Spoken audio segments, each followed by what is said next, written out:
बोले ये जो रंग वर्ण है आपका ये कैसा होता है? द्विमात्रिक होता है। इसकी एक मात्रा कहाँ रहती है? हृदय एक मात्रा तो अर्धमात्रा तो मूर्धनि, आधी मात्रा मूर्धा में, नासिकायाम तथार्धंच, आधी मात्रा नासिका से, और है ना तथार्धंच, इस प्रकार से एक मात्रा हृदय में चली गई, आधी मात्रा मूर्धा से और आधी मात्रा नासिका से, दो मात्रा वाला हो गया ना। तो वही कह रहे हैं रंग से द्विमात्रिक, द्विमात्रता। रंग में कितनी मात्रा वाला होता है रंग? द्विमात्रिक होता है ना। चलिए आगे। हृदयादुत्करे तिष्ठन् कांस्येन समनुस्वरन् मार्दवम् द्विमात्रं च जघन्वाम् उ निदर्शनम्। निदर्शनम कह रहे हृदयाद उत्करे तिष्ठन्, हृदय से आरंभ होता है और कहाँ आकर के रुकता है? उत्करे तिष्ठन्, हृदय से आरंभ हुआ प्राणवायु, कहाँ के रुका? उत्कर में। उत्कर मतलब उत्कर मूर्धा, ठीक है ना। उत्करे तिष्ठन् वहां आके रुकता है, पूर्व देश में रहता है ना। और कैसा कैसा उसका साउंड कैसा होगा रंग वर्ण का? आप बोल रहे हैं ना, अभी यही तो उदाहरण देखा था हमने, लोकान न कल्पयन्न, यही तो उदाहरण है, वैदिक उदाहरण है। तो इसमें ये लोकान ऐसा करके उदाहरण जो होगा, ये जो साउंड करेगा कैसा साउंड करेगा, किसके जैसा? ये नासिका बोलना होगा। तो कह रहे कांस्येन समानुस्वरन, कांस्य के बर्तन के जैसा। कैसा? कांसे के बर्तन के जैसा। कांसे का पात्र देखे ना, कांसे की थाली, जी देखे। उसको नीचे गिराओ। जी सर। उसको नीचे गिराओ, नीचे गिराओ तो कैसे खन्न से आवाज करती है ना, जी आवाज करती है ना। हाँ, तो ये आपका जो रंग वर्ण है ये भी किसके जैसे किसके जैसे ध्वनि करता है? कांस्येन इव, कांस्य के जैसे। ठीक है, बात समझ में आ गई है ना। और ये कैसा होता है? बोले मार्दवम द्विमात्रंच, इसका स्वरूप कैसा होता है? बोले अत्यंत मृदु स्वरूप होता है। कैसा? अत्यंत कोमल स्वरूप। ठीक है, बहुत एकदम। देखा, लोकान आकल्प, लोकान आकल्प, यानी कितना एकदम रफली उच्चारण हो रहा है ना। जघन्वां, जघन्वां हो रहा है ना, कितना रफली उच्चारण हो रहा है, कैसा एकदम उसके जैसे काउंट से जैसे हो रहा है ना। और ये कैसा होता है? द्विमात्रिक होता है। जघन्वामु निदर्शनम, ऐसा उन्होंने उदाहरण देकर के बताया। बात समझ में आ गई? ठीक है। रंग, यहाँ प्रश्न आपसे ये बनेगा कि जो आपका रंग वर्ण है उसका उच्चारण कैसा होता है? बोले कांस्येन समनुस्वरन्, कांस्य के पात्र के जैसे ही उसका उच्चारण होता है। ठीक है ना, कांस्येन इव समनुस्वरन्। बात समझ में आ गई?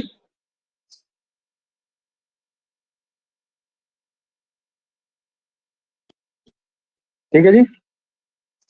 जी सर।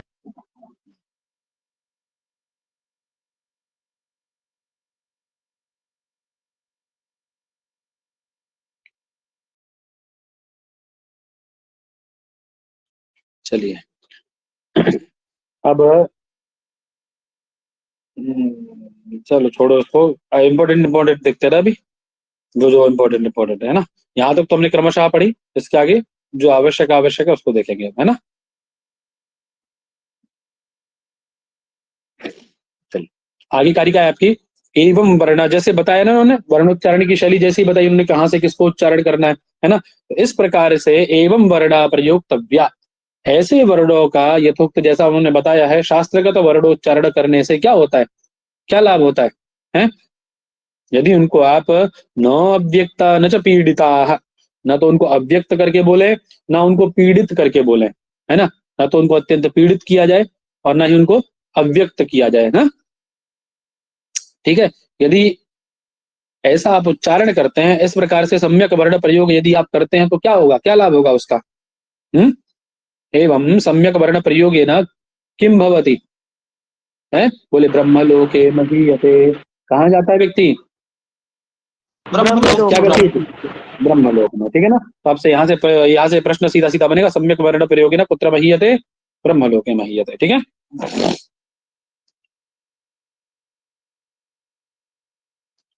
आगे। अब ये बता रहे पाठक, अधम पाठक और उत्तम पाठक को। तो सबसे पहले उन्होंने अधम पाठक को बताया। क्या कह रहे हैं? गीति शीघ्री शिरः कंपी तथा लिखित पाठका अनर्थज्ञ अल्पकंठश्च षडेते अधमाः पाठकाः। ये कितने प्रकार के पाठक, अधम प्रकार के पाठक कितने होते हैं? 6 प्रकार। 6 प्रकार के अधम पाठक होते हैं। कौन से 6 प्रकार के अधम पाठक हैं? बोले गीति। गीति मतलब यो गायन पठती, जो गाते गाते पढ़ता है। बहुत लोग होते हैं ना गा के पढ़ने की आदत होती है इनको, है तो ये गा करके पढ़ने वाला, ठीक है। और बोले शीघ्री। शीघ्री मतलब शीघ्र पाठशीला, जल्दी जल्दी पढ़ने वाला, ठीक है। और बोले शिरा कंपी। शिरा कंपयति, जैसे देखा हो ना, इससे हिला के पढ़ने की आदत होती है बहुत लोगों को, है। फिर वो धनु पढ़ती, हाँ। और बोले लिखित पाठकाः पठितुम न जाननः अपि लिखितमेव कथंचित पठितुम यतते, मतलब आपको पढ़ना नहीं आता है लेकिन तदपि आप पढ़ने का प्रयास कर रहे हैं उसको, ऐसा पाठक, ठीक है। और अनर्थज्य, जो अर्थ को नहीं जानता है वो भी, ठीक है। और क्या कह रहे हैं? अल्पकंठश्च, अल्प करके पढ़ते ना बहुत लोग, देखा हुआ, अच्छी तरह उच्चारण भी नहीं कर पाते, एकदम मरियल कंठ से जो पढ़ते हैं, ने में करके, बकरी के जैसे नहीं करते हैं, बहुत सारे लोग हैं भी, हाँ बहुत सारे लोग हैं, हाँ। तो ऐसे अनर्थ, उनको क्या बोला है? अल्पकंठ, कंठ वाला, है ना, मतलब स्पष्ट है उसका उच्चारण न कर पाना, है ना। अगर यस्य वाग यंत्रमेव तथा स्वल्पम भवति, जिसका वाग यंत्र अच्छी तरह, जो आपका वोकल कार्ड है वो स्पष्ट उच्चारण नहीं कर पाता है, उसको अल्पकंठ कहा है।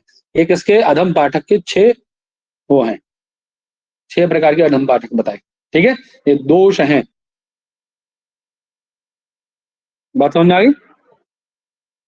जी सर। याद रहेंगे ना, अभी आएगा ऑप्शन में तो बता पाओगे कि इनमें से कौन सा ऐसा है जो अधम पाठक के गुणों में नहीं आता है? जी बता देंगे सर। जी सर। अब उत्तम पाठक के विषय में बता रहे हैं, क्या कह रहे हैं? बोले माधुर्यम अक्षर व्यक्ति ही पदच्छेद तु सुस्वर धैर्य लय समर्थन च षडेते पाठका गुण।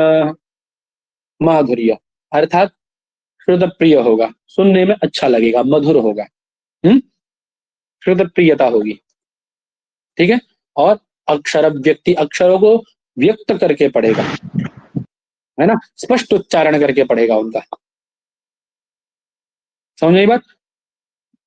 आगे पदच्छेद, पदों का अलग अलग करके, है ना, यति को, जो यति हो रही है उसको अलग अलग करके पढ़ेगा, संधि को विच्छेद करके, पदच्छेद करके, है ना।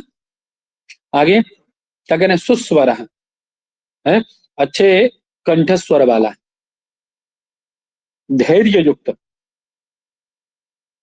शीघ्रता नहीं, धैर्य युक्त, आराम आराम से, धीरे धीरे, लय युक्त, बहुत लोग होते हैं बिना लय के इधर उधर भागते हैं, लय समर्थ, धैर्यम लय समर्थन च, धैर्य युक्त और लय युक्त, ये किसके गुण है? बोले पाठका गुणाः षडेते, ये पाठक के गुण, उत्तम पाठक के गुण।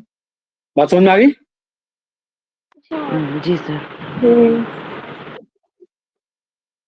गुरुजी मेरा निवेदन था पिछले वाले श्लोक में कुछ। हाँ क्या बोलो? पहला तो इसमें बोलो। वो उसका अर्थ केवल ऐसा ग्रहण कर रहे हैं क्या कि मतलब पुस्तक पढ़ लो लिखा हुआ है उसी को देख के है? हाँ, वो जैसा लिखा लिखा है वैसा वैसा पढ़ने वाला व्यक्ति। 2 प्रकार के अर्थ करेंगे, या तो आपको पढ़ना नहीं आता तभी आप पढ़ने का प्रयास कर रहे हैं, अपने आप से, स्वयं से पढ़ने वाला व्यक्ति। बहुत लोग होते हैं ना कि स्वयं से पढ़ लिए, किससे पढ़े? गुरु से नहीं, अपने आप से, अपने आप से पढ़ने लग जाते लोग, अपने आप से बोलना सीख जाते हैं, वो सब गलत ही पढ़ेंगे ना, अपने आप से पढ़ेंगे तो। ऐसा लिखा कुछ है पढ़ कुछ और रहे हैं। हाँ अरे तब होगा ही ना ऐसा तो भाई। अभी मान लो मैं इसका उच्चारण आपको न करके बताऊं, और जो आधुनिक जगत से जो परंपरा से पढ़े वो तो पढ़ लेंगे उसको, परंपरागत तरीके से जो पढ़े, गुरु परंपरा से पढ़ के आए आगे से, वेद इत्यादि जिन्होंने पढ़ा है, क्योंकि वेद से क्लिष्ट तो कुछ नहीं है। अब जो लोग कॉलेज स्कूल से पढ़ के आए वो लोग तब इसका उच्चारण नहीं कर पाएंगे, तो पहले उनको बोलना, पहले सुनना, गुरु ने क्या बोला, हमारे शिक्षक ने क्या बोला, उसको सुन करके फिर उसकी पुनरुक्ति करना, है ना। तो तब आप एक अच्छे तरीके से बोल सकते हैं। अगर यदि अपने आप बोलने का प्रयास करेंगे तो क्या ही क्या बोलेंगे, आप ही जानते हैं फिर, अब सकोशा बोलेंगे, सकोशा बोलेंगे, कुछ भी बोलेंगे, फिर नहीं बोलेंगे, वही के लिए कहा है। ठीक है,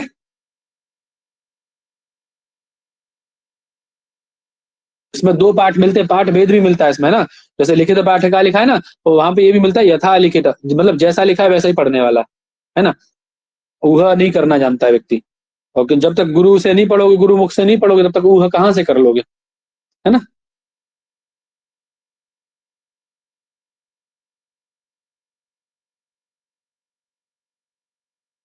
समझ में बात? जी।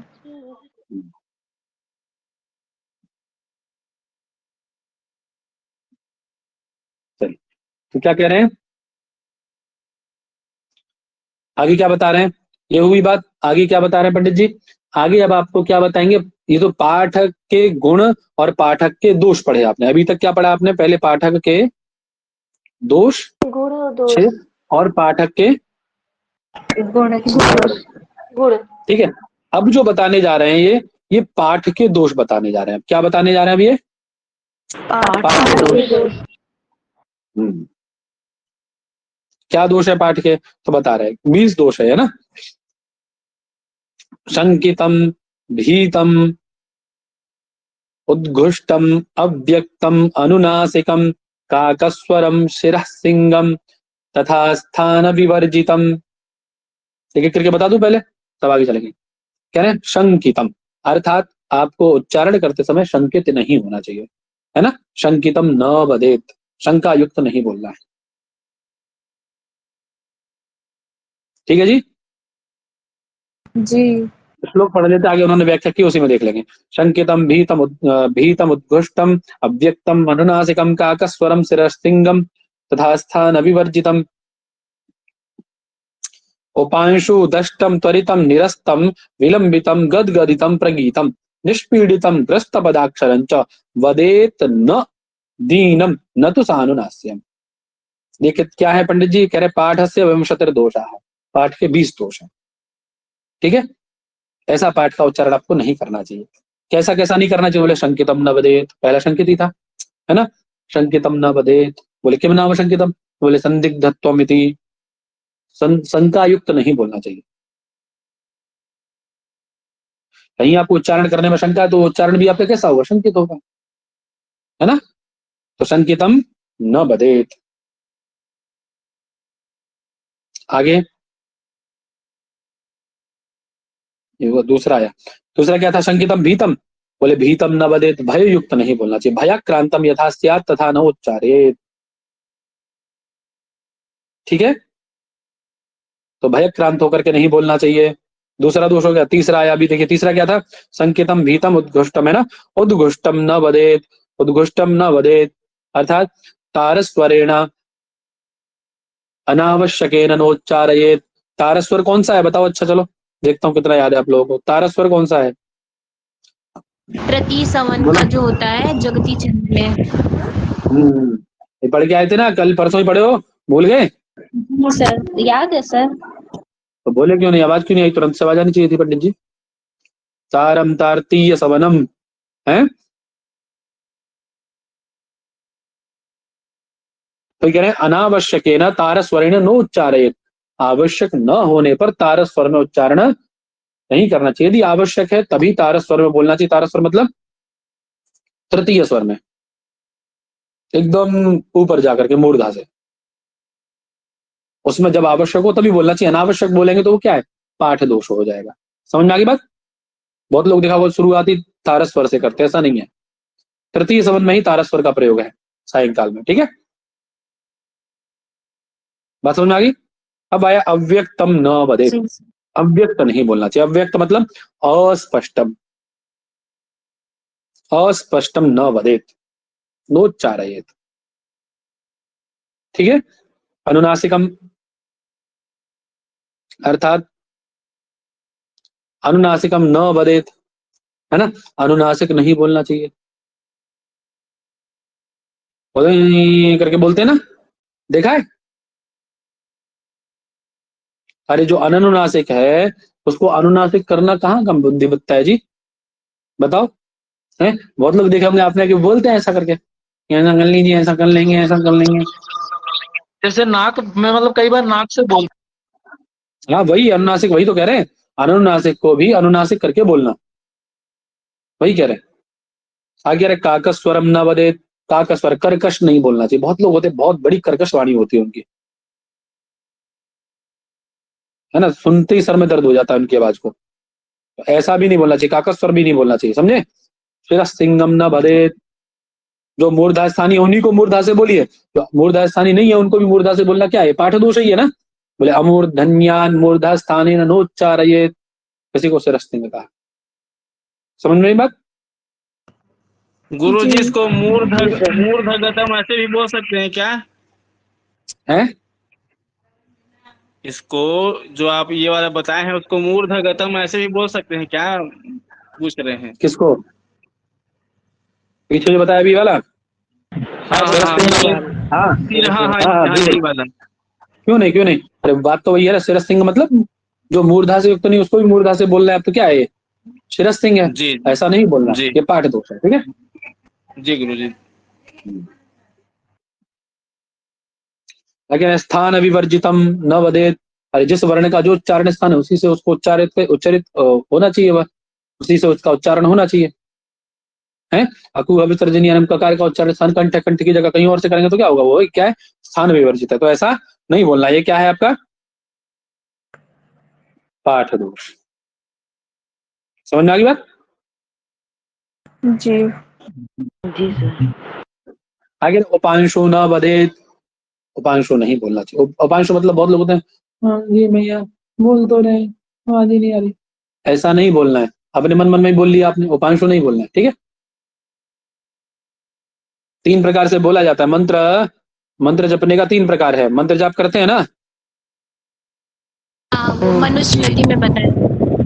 3 प्रकार से है। कौन सा, मानसिक,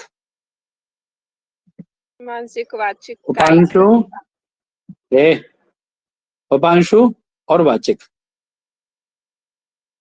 ठीक है। सबसे श्रेष्ठ कौन सा, मानसिक, जो मन मन में चल रहा है मंत्र आपका, समझ रहे ना। यदि गायत्री मंत्र की माला करने बैठेंगे आप, तो आप यदि उपांशु, आप यदि उसको 4.5-5 मिनट में कर पा रहे हैं और आपने मानसिक करना शुरू कर दिया तो कम से कम 15 मिनट लगेंगे आपको, कर नहीं पाएंगे आप शुरुआत में तो। और 12 मिनट से पहले यदि आप कर ले रहे हैं तो गलत कर रहे हैं आप, फिर आप कर ही नहीं रहे। जब फिर मानसिक में आपका 12 मिनट से पहले यदि माला हो जा रहा है तो गलत हो रहा है आपका जब, ये समझ लो। आप फिर मानसिक जब नहीं कर रहे हैं, होगा ही नहीं। सर मानसिक, उपांशु और थर्ड नंबर क्या है? वाचिक, बोल के आवाज आती है जो बोल के करते हैं जो, तो वाचिक है। चलिए, और उपांशु क्या है भैया? उपांशु जैसे केवल उसमें ओष्ठ ओष्ठ हिलता है, आवाज नहीं आती बाहर, ओष्ठ हिलता है बस, खाली जिह्वा और ओष्ठ चलेगा आपका, आवाज नहीं आएगी। या फिर जिह्वा चलेगी, ओष्ठ भी नहीं हिलेगा, जिह्वा चलेगी अंदर अंदर बस। जैसे बहुत बार होता है ना, ऐसा करके चलता है, जिह्वा जिह्वा चलती है, खाली जिह्वा चलेगी अंदर, जिह्वा हिलेगी, दांत तक नहीं दिखेगा आपका, ये उपांशु। तो कह रहा उपांशु न बदे, ऐसा मन मन में भी ऐसा नहीं बोलना कि जो सुनाई ना दे, अश्रव्य उच्चारण। उपांशु मतलब अश्रव्य उच्चारण, जो बराबर वाले के कान में न जाए, उसको उपांशु बोला जाता है, ठीक है। जी दष्टम न बदे, संदष्ट नहीं बोलना चाहिए। समदष्ट मतलब जानते हैं? नहीं महोदय, क्लियर कर दीजिए जरा। चलो, किटकिटाने टाइप एकदम दांत पे जोर दे के। हाँ बता रहे।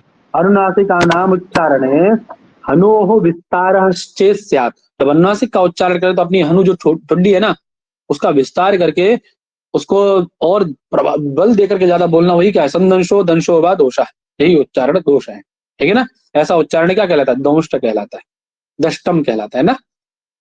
तो दष्टम न वदेत।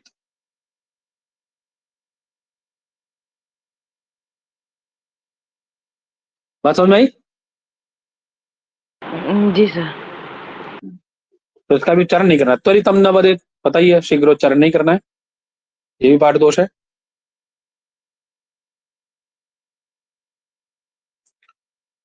निरस्तम न वदेत, निरस्त नहीं बोलना है।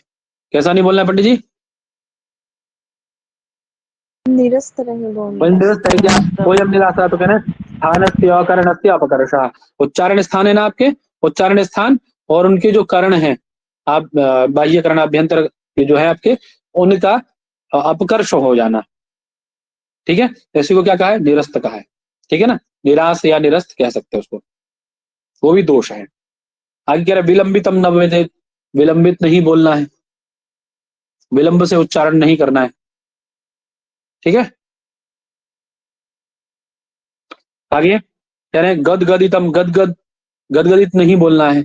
गदगदित मतलब स्वर भंग करके जो बोलते हैं वो लोग, वो नहीं बोलना है ना, अच्छे कंठ से उच्चारण होना चाहिए। प्रगीतम न वदेत,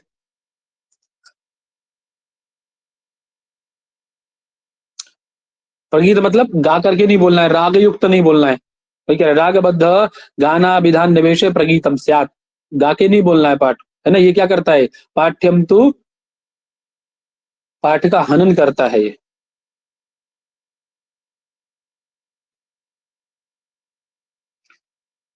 ये गान का योग है प्रगीत, गा करके बोलना, ये पाठ का नहीं है। आगे निष्पीडितम न वदेत, निष्पीडित करके नहीं बोलना चाहिए शब्दों को, वर्डों को। गुरुजी यहाँ पे जो आज के समय में भागवत इत्यादि राग के साथ फिर श्लोकों को बोलते हैं, वो भी दोष के अंदर आएंगे ना? वो राग का विषय है, ये केवल आपके मंत्रों के विषय में चल रहा है ना। शिक्षा वेद से संबंधित है ना महोदय ना। ये किससे संबंधित है? शिक्षा श्लोकों को, कोई भी श्लोक हो, पौराणिक श्लोकों को बोल सकते हैं। हाँ, अरे वो तो उनका लय है, उसमें आपको अलग विषय, वो ये वेद के विषय में है। ये जो नियम बताए जा रहे हैं आपको, ये सब वेद के नियम है ना, समझ रहे हैं? अच्छा, वेद संबंधित है ना शिक्षा। वेद का अंग है ना बाबू, इसका उससे क्या लेना देना, पुराण इत्यादि से थोड़ी ना लेना देना है। अंग किसका है शिक्षा? अच्छा, जी जी, वेद का अंग है ना। ऐसे निष्पीडितम न बदेत, है ना। और ग्रस्त पदम मतलब पद का, जैसे आपने एक पद उच्चारण किया, ऐसा पद उच्चारण किया अगले पद को उसने ग्रसित कर दिया। ठीक है, तो ग्रस्त पदम न बदेत, पद को ग्रसित करके नहीं बोलना चाहिए। ऐसे ही आगे ग्रस्ताक्षरम, जैसे पद ग्रसित होता है ऐसे अक्षर भी ग्रसित हो जाता है, तो ग्रस्ताक्षरम न बदेत, है ना। दीनम न बदेत, एकदम दीनहीन बोल करके नहीं करना है, नहीं बोलना है ना। क्लेश युक्त करके ऐसा बोलते हैं ना बहुत, एकदम अरे कान तो नहीं है ऐसा करके बोलते हैं ना, एकदम मरियल मरियल, वो नहीं बोलना है, क्लेश युक्त नहीं बोलना है। और सानुनास्यम न वदेत, जो अनुनासिक नहीं है उसको भी अनुनासिक बला करके बोलते हैं, अब वो गलत है। ठीक है, तो सानुनास्यम अपनी न वदेत, ऐसे करके 20 दोष हैं आपके पाठ के। आप बस इनका क्रम याद रखिए, बाकी इससे ज्यादा आपसे कुछ और पूछा नहीं जाएगा इसमें, है ना। क्रम याद रखेंगे तो अपने आप याद हो जाएगा। अब पहले कभी प्रातः काल में कैसे पढ़ना है, मध्याह्न काल में कैसे पढ़ना है, वो बता रहे हैं। बोले प्रातः पठे नित्यम स्थितेन, प्रातः काल का पाठ कहाँ से वो उच्चारित होना चाहिए पंडित जी? प्रातः काल समझना है वक्षस्थल से, पुरः स्थल से, है ना। और कैसे, किस स्वर में, किसके जैसे? बोले शार्दूल ऋतोपमेन स्वरेण, किसके जैसे? शार्दूल ऋतोपमेन, शार्दूल मतलब शार्दूल वृत्त महोदय, शार्दूल मतलब सिंह का बच्चा, बाघ जैसे बच्चा, बाघ का बाघ बच्चा या जैसे उच्चारण हाँ, करता बाघ जैसे बोलता है ना। जैसे ईखे धूर्जे अवस्था देवो वह सविता प्रार्पयात् श्रेष्ठतम यकर। अभी अंदर से आ रही आवाज, एकदम भारी आवाज, बेस वाली आवाज है ना, बेस में, समझ आएगा। ये सीधे वक्षस्थल से निकल रही आवाज, बोल के देखिएगा एकदम भारी आवाज में। और मध्याह्न में बोले मध्यम दिने कंठ गते न चाहिए, जैसे अब बोल रहे हैं हम लोग, ये मध्याह्न समन से पाठ कर रहे हैं हम लोग, है ना। किसके जैसे? चक्रा व संकुचित सन्निभेना, कौन बोलता है इससे? चकवा जो होता है ना, हाँ चकवा, उसके जैसे, चकवा जैसे कूजता है वैसे। और बोले तारम तो विद्यात सवनम तृतीयम, है ना, तृतीय समन है ना तारम, तार समन तृतीय समन है ना, उसमें कैसे उच्चारण करना है? बोले शिरोगतम, कहां से उच्चारण करना है तृतीय समन में?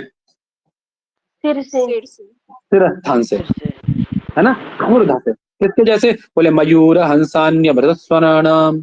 कौन बोलते हैं उनके जैसे? बोले मयूर है, मयूर हंस है ना, और कोयल है आपकी। कोयल भी तो ऐसी बोलती है ना, एकदम तृतीय सवन में बोलती है। तो उनके स्वर के जैसे, है ना। तो क्या मयूर हंसान्य भरतस्वराणाम सदृशम शिरोगतम तृतीय तारम तो विद्या, तृतीय सवनम तारम विद्यात। समझ में आ गई बात? मयूर हंस आदि, मयूर हंस कोयल इत्यादि के जैसे शिरोगत तृतीय सवन तार का उच्चारण करना चाहिए। क्लियर हो गए सारे?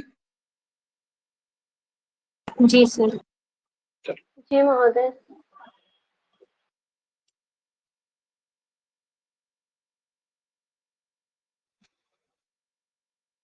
यहाँ थोड़ा सा समझने वाला देखिए।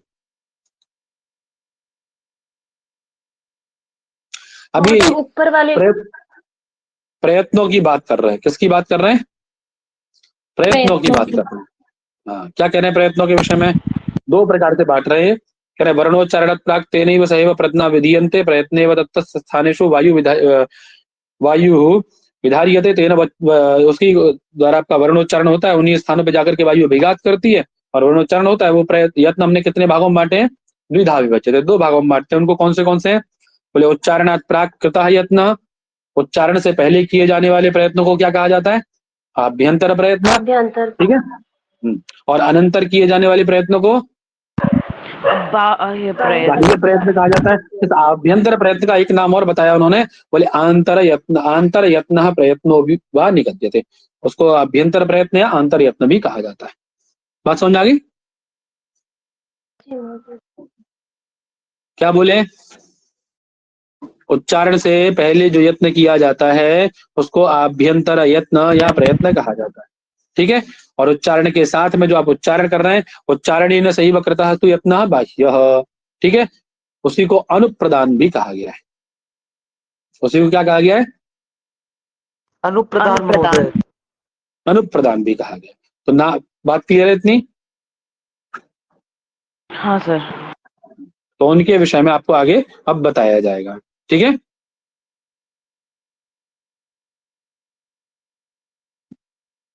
जी महोदय। क्या कह रहे हैं? अत्र इदम अवधेयम, ये आपको यहाँ जान लेना चाहिए। क्या बोले? स्पृष्ट विवृत भेदेना, स्पृष्ट और विवृत भेदेना द्विधैव आभ्यंतरो यत्न। जो आभ्यंतर यत्न है वो दो प्रकार का है ना। और उसकी चार प्रकार से यहाँ व्यवस्था बताई है आपको। क्या बोले? अचः स्वराः अस्पृष्टाः भवन्ति। जो अच प्रत्याहार के अंतर्गत आने वाले वर्ण है उनका कौन प्रयत्न होता है पंडित जी? अस्पृष्ट। उनको क्या नाम से जाना जाता है? अस्पष्ट के नाम से जाना जाता है ना। ठीक है। अर्थात तेषाम उच्चारणे स्पष्ट प्रयत्न न क्रियते, उनके उच्चारण में स्पष्ट प्रयत्न नहीं किया जाता। क्लियर है? जी सर। हाँ। ते विवृत प्रयत्न जन्या, वो विवृत प्रयत्न से उत्पन्न होते हैं। जिह्वया न क्वचित रोधा, जिह्वा के द्वारा उनका कोई विरोध नहीं किया जाता, कोई विरोध नहीं किया जाता, है ना। क्रियते न वा स्पृश्यते विवृतत्वं स्वराणाम, जिह्वा के द्वारा उनका कोई भी अवरोध नहीं किया जाता। ठीक है ना। और न वा स्पृश्यते विवृतत्वं स्वराणाम, और वो किसी स्थान का स्पर्श भी नहीं करते। क्लियर बात? अब यणों की बात आ गई। कह रहे हैं यणः अर्थात यरलवाः ईशत् स्पृष्टाः। यण कहते हैं ईशत् स्पृष्ट है। ठीक है। कह रहे तेषाम उच्चारणे जिह्वा, उनके उच्चारण में जो आपकी जिह्वा है क्या करती है पंडित जी? मनाग उच्चारण स्थानम स्पृशति ते शेषतो विवृताः भवन्ति। ईशत् स्पृष्ट क्यों कहा उनको? क्योंकि उनके उच्चारण में जो आपकी जिह्वा है ना, थोड़ा सा उच्चारण स्थानों को टच करती है। समझ रहे हैं? है ना। इसीलिए उनको क्या कहा गया? इसीलिए उनको क्या कहा गया? ईशत् स्पृष्ट कहा गया। अस्पृष्ट क्यों कहा गया इनको? क्योंकि जिह्वा किसी भी उच्चारण स्थान का वहां पे स्पर्श नहीं करती। ठीक है। जिह्वया न क्वचित रोधा क्रियते न वा स्पृश्यत, न तो रोध किया जाता है न ही स्पर्श किया जाता है। अब आगे शल की बात आ गई। बोले शल, ये शल कैसे है? बोले नेम स्पृष्टा, नेम स्पृष्टा मतलब अर्धस्पृष्टा, अर्धस्पृष्ट होते हैं। इसीलिए इनको क्या कहा गया, ते अर्ध विव्रता, इसीलिए अर्ध विव्रत भी कहा गया है। बात समझ में आ गई। और बोले शेषाह हलाह वर्गीय व्यंजनानि स्पष्ट प्रयत्न नहीं उच्चार्यंत। शेष जो बचे आपके कादयो मावसाना स्पर्शा, वो सब कैसे हैं, स्पष्ट प्रयत्न वाले। ठीक है, न तो ये विव्रता लेशेना, वो थोड़े से भी विव्रत नहीं है। क्लियर हुई ना, लेश मात्र भी विव्रत नहीं है। लेश मात्र मतलब किंचित भी विव्रता नास्ति। ठीक है, बात क्लियर हो गई सबको। चार बातें कही इन्होंने, चारों बातें क्लियर हुई सबको। जो अर्ध स्पष्ट है इसको नेम स्पष्टा भी बोल सकते हैं क्या? वही तो बोल रहे हैं ना, नियम स्पष्टा अर्थात अर्ध स्पष्टा भवन्ति अर्ध विवृता अपि भवन्ति। उनका नियम स्पष्ट, अर्ध स्पष्ट, अर्ध विवृत। हाँ हाँ। और सर अच को विवृत भी बोलते हैं ना सर? है अच, हाँ, अच को जो स्पष्ट है उसको विवृत भी बोलते हैं।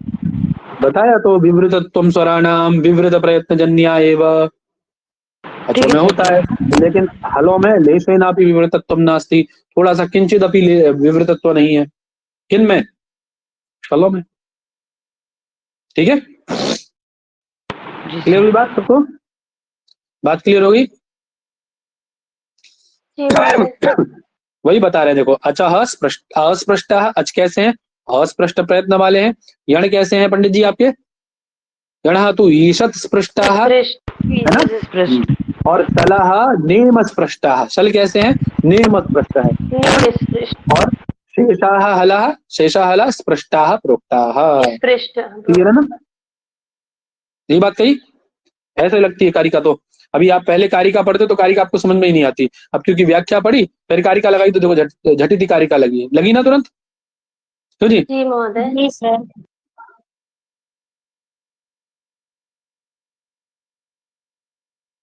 ऐसे ही लग जाती कारिका, पता है।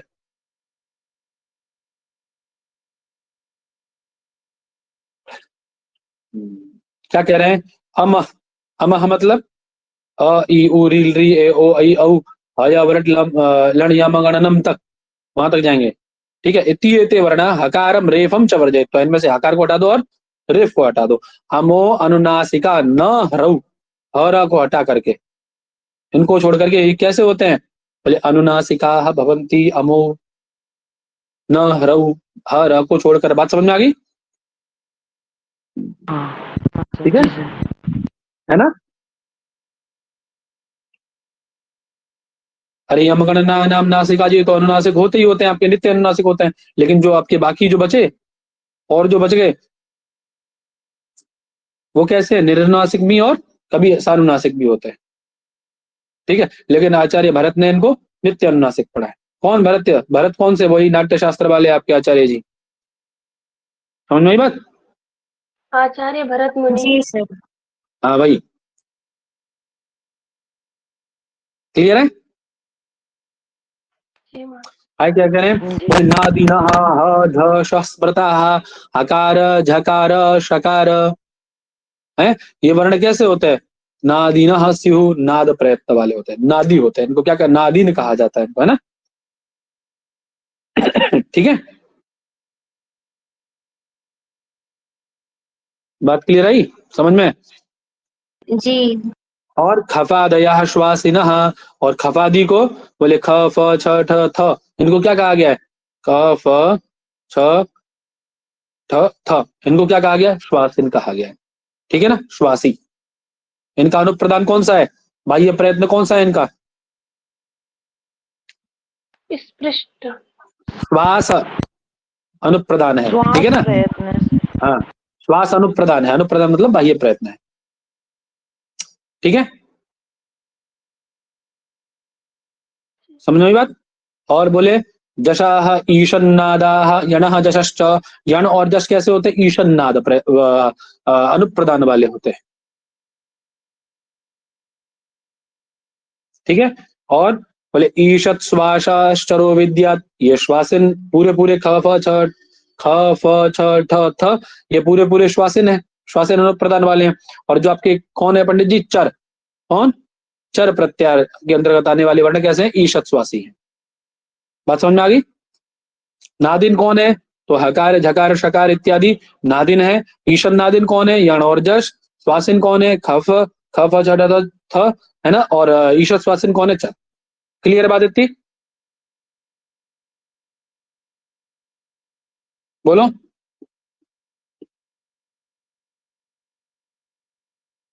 अरे बोलो महाराज। जी सर।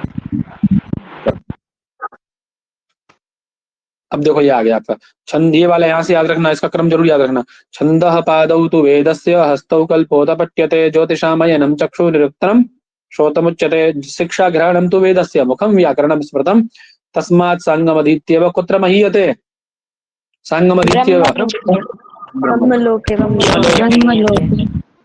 सबको याद होंगे, ये तो कॉमन, बहुत सामान्य चीज है, सबको याद ही होगी, ज्यादा बताने की जरूरत नहीं है इसमें तो। उदात इत्यादि के विषय बता रहे, कोई मतलब नहीं अपने लोगों का इससे, ठीक है।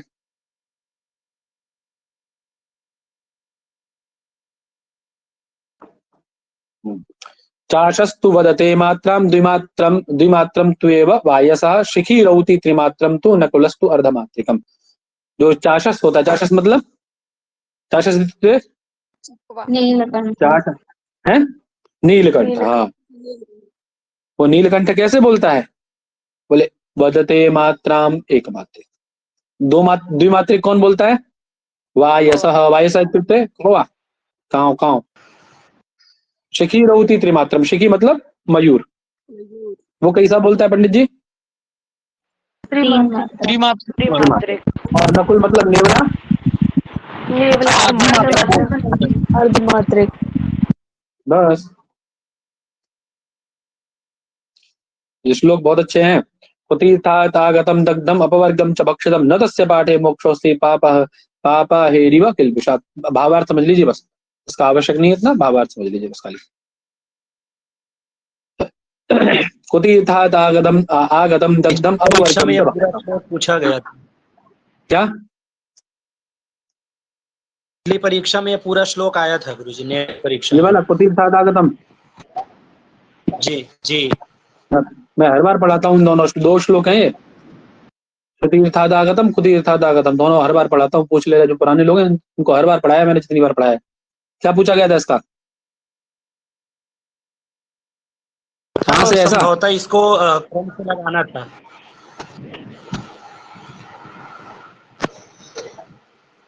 चलो क्या कह रहे हैं? कुतीर्थादागतम है ना, कुतीर्थ अर्थात है, कुतीर्थ अर्थात दो अर्थ इसके कर सकते हैं। एक मतलब ऐसे अनुचित स्थान से, अनुचित व्यक्ति से प्राप्त कोई चीज, अथवा ये समझ लीजिए कि ऐसा व्यक्ति जो कैसा है आपका, मतलब आचरण से भ्रष्ट है, आचरण से पतित है, आचरणहीन है, पढ़ाने वाला, आचार्य उपाध्याय, ठीक है, उससे प्राप्त विद्या। समझ में आई बात? है ना। और बोले दग्धम, दग्धम इत्युक्ते बिना मन के, मन कहीं और है और बिना मन के उच्चार बोल रहे हैं, पाठ कर रहे हैं, पढ़ रहे हैं, वो बिना मन के मैं पढ़ाऊं आपको, या तो मन नहीं है तब भी जबरदस्ती पढ़ा रहा हूं आपको, है ना, या आप पढ़ रहे हैं तो वो दग्ध की श्रेणी में आता है, ठीक है। या नीरस तरीके से एकदम कोई रस ही नहीं आ रहा है उसमें पढ़ने में, अपवर्ग।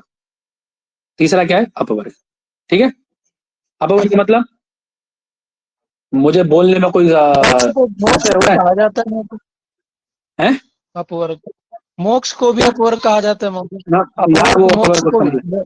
यहाँ स्थान विवर्जित बात है, स्थान विवर्जित, जो वर्ण का उच्चारण स्थान है ना, जो वर्ण का वास्तविक स्वरूप है उससे अतिरिक्त दूसरे तरीके से उसको उच्चारित करना, यही क्या है? अपवर्ण है।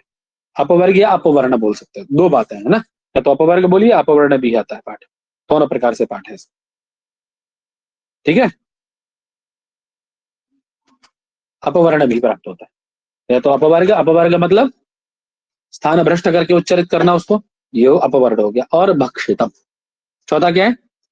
भक्षित। भक्षित मतलब बोलते बोलते देखा होगा ना, बहुत लोग बीच में खा जाते हैं वर्णों को, पद पद खा जाते हैं पूरे बोलते बोलते हैं, वो भक्षित। ऐसा पाठ कुतीर्थागत अर्थात आचरणहीन व्यक्ति से पढ़ा गया पाठ, है ना, दग्ध पाठ, अपवर्गित अपवर्ग युक्त भक्षित पाठ, ऐसे पाठ से न तस्य पाठे मोक्षोस्ति, ऐसे पाठ पढ़ने से, ऐसे व्यक्ति से पाठ पढ़ने से अथवा ऐसा पाठ पढ़ने से कभी भी मोक्ष नहीं हो सकता। पंडित जी, बात समझ में आ गई? मोक्ष संभव नहीं है ऐसे व्यक्ति से पाठ पढ़ने से। तो तीर्थ से, दग्ध से, अपवर्ग और भक्षित, ऐसा पाठ पढ़ने से कभी मोक्ष नहीं हो सकता। बोले क्या होगा? पापा हे अहेरिव किल विषाद, आप पाप के भागी बनेंगे। जैसे बोले, जैसे अहे हे इव किल विषाद, अही मतलब जानते ना अहीन कौन? सर्प।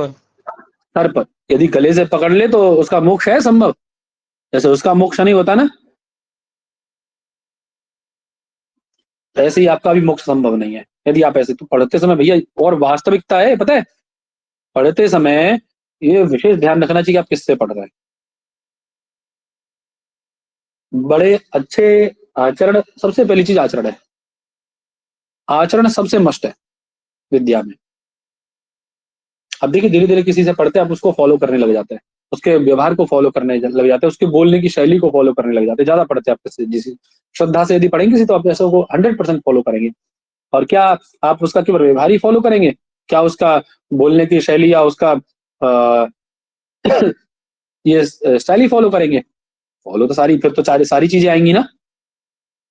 अरे जब गुण आ रहे हैं तो दोष भी तो आएंगे ना उसके।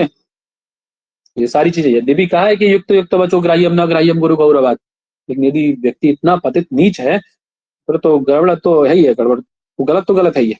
चलिए, उसी प्रकार से यदि अच्छे उससे किया जाता, उसका विपरीत बताया। बोले सुतीर्थागतम, अच्छे स्थान से, अच्छे आचरणवान व्यक्ति से, व्यक्त स्वाम्नाय सुव्यवस्थित, यदि सुस्वरेण सुवक्त्रेण प्रयुक्तम चेत, अच्छी तरह से यदि प्रयोग किया जाता है। देखिए सारे विशेषण दिए हैं, सुतीर्थागतम, व्यक्तम, स्वाम्नायम, सुव्यवस्थितम, सुस्वरेण सुवक्त्रेण प्रयुज्यम प्रयुक्तम पाठम, ऐसा पाठ यदि प्रयुक्त होता है तो वो कहाँ जाता है व्यक्ति? ऐसा व्यक्ति ब्रह्मलोके राजते, वह ब्रह्मलोक में विराजित होता है, ब्रह्मलोक में पूजित होता है। समझ में आई बात? बोले क्यों ऐसी बात कही कि आपने ऐसा उल्टा सीधा पाठ नहीं करना चाहिए? बोले मंत्रहीन स्वरतो वर्णतो वा मिथ्या प्रयुक्तो न तमर्थमाः सवाग वज्र यजमानम हिनस्ति यथा इंद्र शत्रु सरतो पराधात। कथा सुनिए नहीं वाली? जी महोदय, महाभाष्य में है। हाँ, मंत्रहीन स्वरतो वर्णतो वा, बोले मंत्र यदि आप पढ़ रहे हैं तो आपने एक उसको स्वर से या वर्ण से यदि हीन पढ़ दिया, मैं वो नहीं कह रहा हूं कि आप पूरा मंत्र गलत, ना ना, खाली एक उदात्त अनुदात्त का दोष कर दिया आपने, यदि एक वर्ण का दोष कर दिया आपने, वर्ण को अनिष्ट पढ़ दिया, तो ऐसा मिथ्या प्रयुक्त तो वह मंत्र अपने अर्थ को नहीं कहता, अपितु अपने अनर्थ को कहता है, और वह वाणी रूपी वज्र बन के यजमान के मस्तक पर गिरता है। वज्रम पतति मस्तके, नेत्र भी आए और वो उसको नाश कर देता है। बोले कैसे? बोले जैसे इंद्र शत्रु समाप्त हुआ था। इंद्र शत्रु कौन? कौन इंद्र शत्रु? बोलो। है कौन सा? वज्रबाहु नहीं, वृत्र। हाँ, वृत्तासुर। अरे इंद्र ने किसका वध किया था? वृत्रहंता कहा जाता है ना उसको। हाँ, तो कहा जाता है। वृत्रासुर, समझे? उसने उसने पंडितों को बिठाया, बोले आप मेरे लिए यज्ञ करिए, आप मेरे लिए यज्ञ करिए, मैं इंद्र से युद्ध करने जा, मुझे मतलब उसका आप पाठ करिएगा, इंद्र शत्रु विवर दस्वा, ऐसा करके उससे आहुति दीजिए।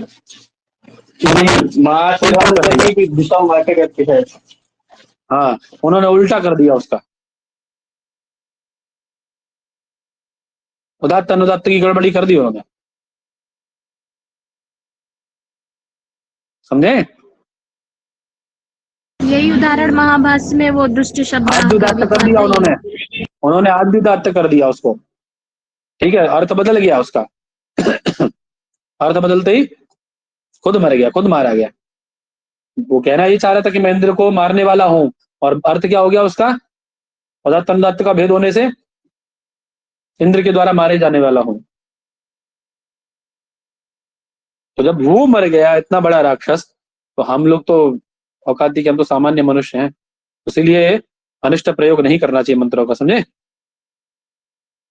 तो आ गया ना ये, अनक्षरम मनायुष्यम विस्वरम व्याधि पीड़ितम अक्षता शस्त्र रूपेण वज्रम पतति मस्तके। तो वाणी रूपी वज्र बन के उसका नाश करता है, सामान्य नहीं, समझे।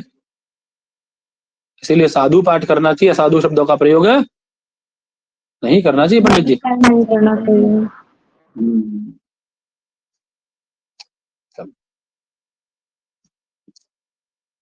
ये याद रखिएगा, अक्षता शस्त्र रूपेण कुत्र पतति मस्तके पतति वज्रम, है ना, वज्र रूप में मस्तके।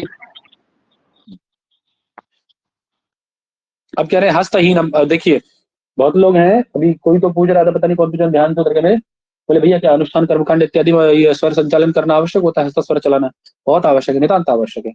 यदि आप पढ़ते हस्तहीनम तो यो धीते स्वर वर्ण विवर्जितम, जो स्वर से रहित, सामाधि में स्वर होते हैं और आपके यजुर्वेद में हस्त संचालन होता है, हस्त स्वर संचालन होता है। तो स्वर वर्ण विवर्जित हस्तहीन इत्यादि जो वेद पढ़ता है वह ऋग यजु साम भी दग्ध योनिम अधिगच्छति।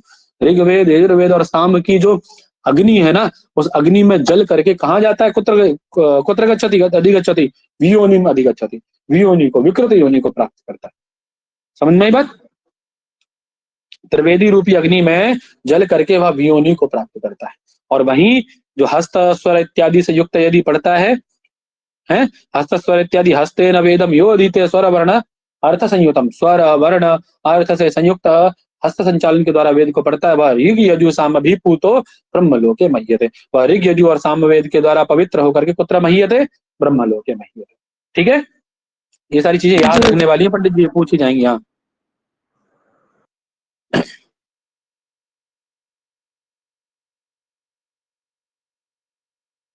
अब वो भगवान पाणिनि के विषय में आ गया, थोड़ा सा मंगल कर ही लो चलो। ये न धौता गिरः पुंसा विमलैः शब्दवारिभिः तमश्चाज्ञानजं भिन्नं तस्मै पाणिनये नमः। अज्ञानान्धस्य लोकस्य ज्ञानाञ्जनशलाकया चक्षुरुन्मीलितं येन तस्मै पाणिनये नमः।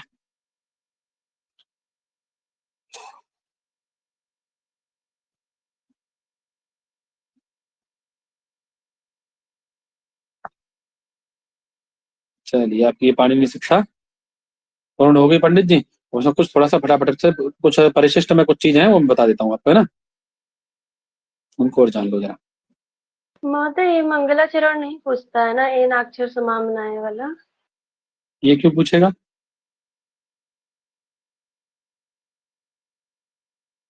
मंगलाचरण देखो महोदय पिछले जो श्लोक पढ़ाए हैं उसमें एक जगह, महोदय पिछले जो श्लोक पढ़ाए हैं उसमें एक जगह पापेन अहि करके था और किल्बिषम था, तो किल्बिष का अर्थ भी पाप होता है, और तो वो थोड़ा सा बताते चलो, वापस आके बताते हैं। अभ्यासार्थे द्रुतावृत्तिम प्रयोगार्थे तो मध्यमम। अभ्यास करते समय वृत्ति कैसी होनी चाहिए आपकी? द्रुत वृत्ति होनी चाहिए, ठीक है। और उसका जब प्रयोग कर रहे हैं तो आप मध्यमा वृत्ति का प्रयोग करेंगे। और शिष्य को उपदेश करते समय वृत्ति विलंबिताम कुर्यात, विलंबित वृत्ति का प्रयोग करना चाहिए, अर्थात धीरे धीरे बोलना चाहिए, ठीक है। पाठ करते समय द्रुत वृत्ति में कर सकते हैं, ठीक है ना।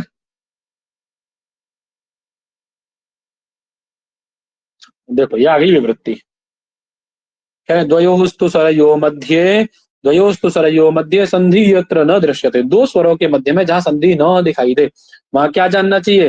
बोले तत्र विवृत्ति ही जेया। जैसे ज ईशे इति तु निदर्शनम। देखिए ज ईशे में क्या होना चाहिए था आपका? संधि होनी चाहिए थी ना। कौन संधि होनी चाहिए थी ज ईशे में? गुण संधि। अवर्ण से स्वर में होना चाहिए था, लेकिन यहाँ क्या यण कौन बोल रहा है? ये गुण होगी भैया। हाँ गुण। तो बोले यहाँ नहीं हुई संधि, मतलब क्या क्या है यहाँ पे? संधि क्यों नहीं हुई यहाँ पे? किस कारण से नहीं हुई? रीजन क्या है यहाँ पे संधि ना होने का? बोले यत्र संधि न विद्यते यत्र संधि न दृश्यते तत्र किम विज्ञेया, विवृत्ति ही विज्ञेया, ठीक है। वो विवृत्ति कितने प्रकार की है? बोले चतस्रः तु विवृत्तया, 4 प्रकार की विवृत्तियां हैं। कौन सी? पिपीलिका, पाकवती, वत्सानुसारिणी, वत्सानुसंरजिता, संस्कृता, 4 विवृत्तियां हैं। पिपीलिका कैसी है? तो जैसे चींटी देखा ना आपने, चींटी आगे से भी मोटी होती है, पीछे से बीच में थोड़ी पतली होती है ना, बीच में स्लिम होती है थोड़ी, आगे पीछे मोटी होती है। हाँ, तो ऐसे ही आदि दीर्घ और अंत्य दीर्घ यदि है तो समझ लीजिए कौन विवृत्ति है उसमें? पिपीलिका विवृत्ति है। जैसे नाभ्या आसी, नाभ्या आसी। अब देखो यहाँ नाभ्या में ये भी आकार दीर्घ और ये आसी का आकार भी दीर्घ, दोनों में सवर्ण दीर्घ होना चाहिए था ना, लेकिन नहीं हुआ। क्यों नहीं हुई संधि? विवृत्ति है। कौन विवृत्ति है? पिपीलिका। ठीक है, पाकवती कैसी है? बोले पिपीलिका का जस्ट ऑपोजिट पाकवती है। पाकवती दोनों तरफ ह्रस्व होती है, जैसे वीण इंद्र है ना, वीण इंद्र दोनों तरफ यदि ह्रस्व तो पाकवती है। वत्सानुसारिणी कैसी है? बोले आदि दीर्घ होगा, अंतिम ह्रस्व होगा, जैसे ता असिया। क्या है? ता असिया। असिया। यहाँ कौन सी विवृत्ति है? वत्सानुसारिणी। बोले वत्सानुसर्जिता, अंते वत्सानुसर्जिता। अंतिम यदि दीर्घ है और आदि ह्रस्व है तो कौन है? वत्सानुसर्जिता। वत्सानुसृता, संजिता भी पाठ मिलता है। वत्सानुसृता, जैसे तान आवोढमश्विना, तो देखिए न ह्रस्व है ना, आवोढमश्विना दीर्घ है ना, बताओ। जी महोदय। जय ईसे में कौन सी है? इन चारों में से बताओ, जय ईसे में कौन सी है?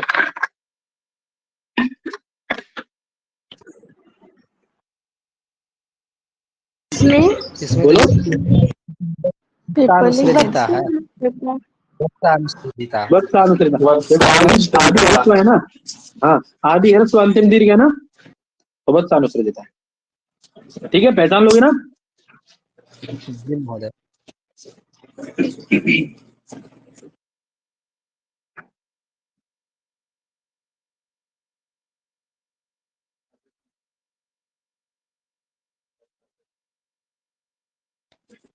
आगे अध्ययन कराने का शैली आपको बड़ा दिव्य है गुरु जी। जी, अध्ययन कराने की शैली आपका बड़ा अच्छा है। अरे सब गुरु लोगों का आशीर्वाद और कृपा है उनकी, हमें भी नहीं पता कहाँ से आता है। तो बस मैं ये सोचता हूँ कि आ जाए समझ में, कैसे भी आए आ जाए, ये न कहना प्रकार समझ में आ जाना चाहिए, बस चीज है।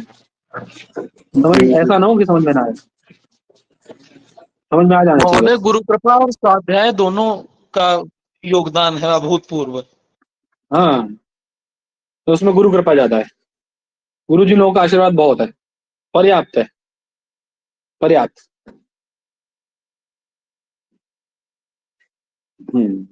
हाँ क्या बात थी बच्चों?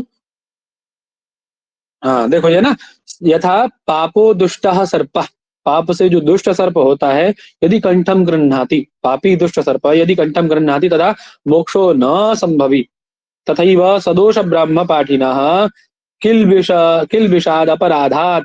या किल विष शब्द का मतलब अपराध है। समझ में आ गई बात? कौन सा अपराध? कि उसने वो प्रयोग किया, अपवर्ण प्रयोग किया। समझ में आ गई बात? उसने दग्ध प्रयोग किया, कुदीर्ध प्रयोग किया। ठीक है, तो उसकी मुक्ति संभव नहीं है।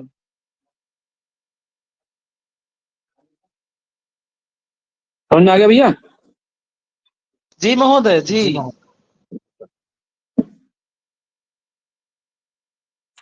अब रखा जाए पंडित जी, आपकी पाठ्य शिक्षा पूरी हो गई।